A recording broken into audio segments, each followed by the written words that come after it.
Hi everybody, it's Pastor Andrew Stevens, Church of Common Good, Exodus Project, AmericanCultureTV.com.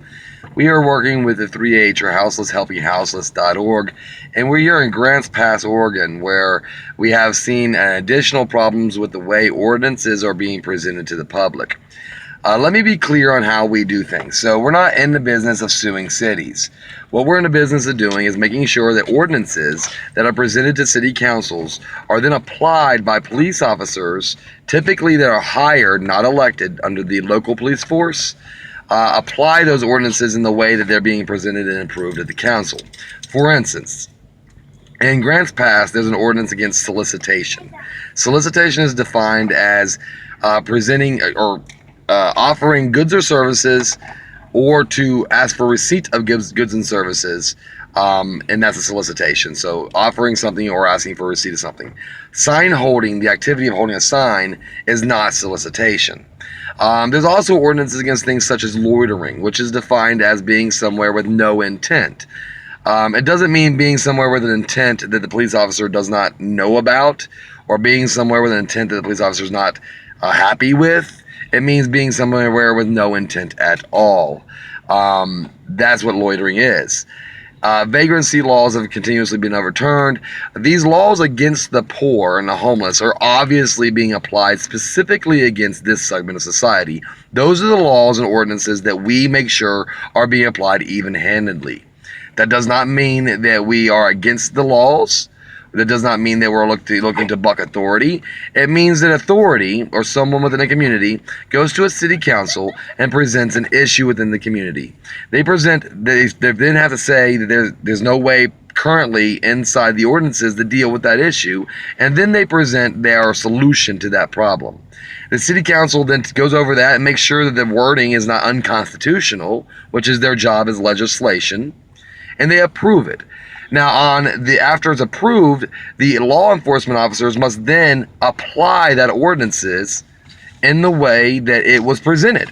So if they present an ordinance against traffic flow issues, such as holding a sign in a major intersection and causing traffic flow issues, being against the law, then the police officers can't then apply that same ordinance to areas that are not highly trafficked areas, or apply the ordinance in ways that aren't consistent with that ordinance. So that's a traffic flow ordinance. If there's an ordinance against accosting of citizens, such as aggressive panhandling, it prevents panhandlers from a captive audience, asking society in a way that makes them feel uncomfortable, like near ATM machines, or in places they can't leave, or to touch someone when they're trying to walk away, or to ask again if someone's told you no.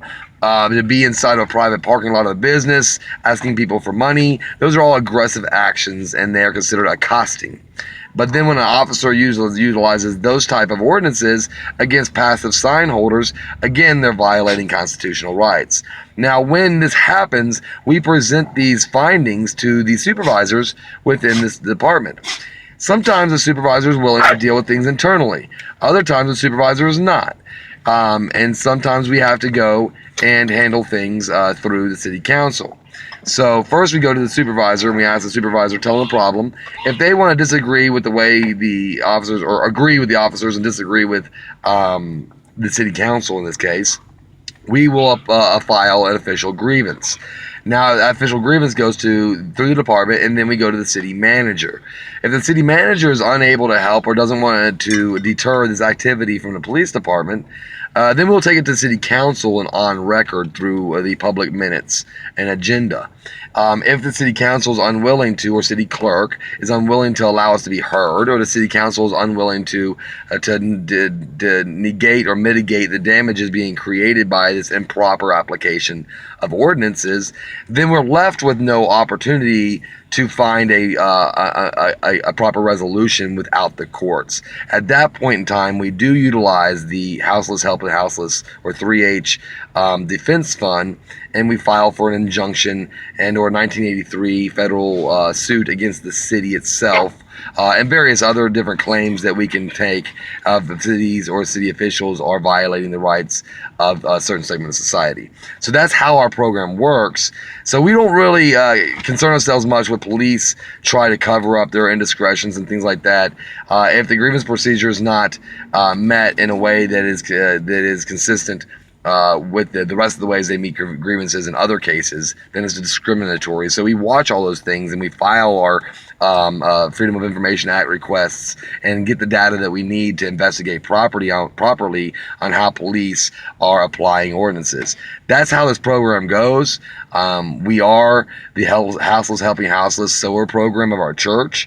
We will continue to do our mission, whether or not the police like it, or cop suckers like it, or the Trump lovers like it, or whoever you happen to be that likes the police and don't like what we're doing. We really don't care, because we like and we love everyone, including you. But we also love drug addicts and homeless people and dirty people and disheveled people and mothers and Muslims and Mexicans and undocumented immigrants and all those. We love all of these people because they're human beings. And I think a lot of people need to understand that about us. We really don't care about any hostility toward our program.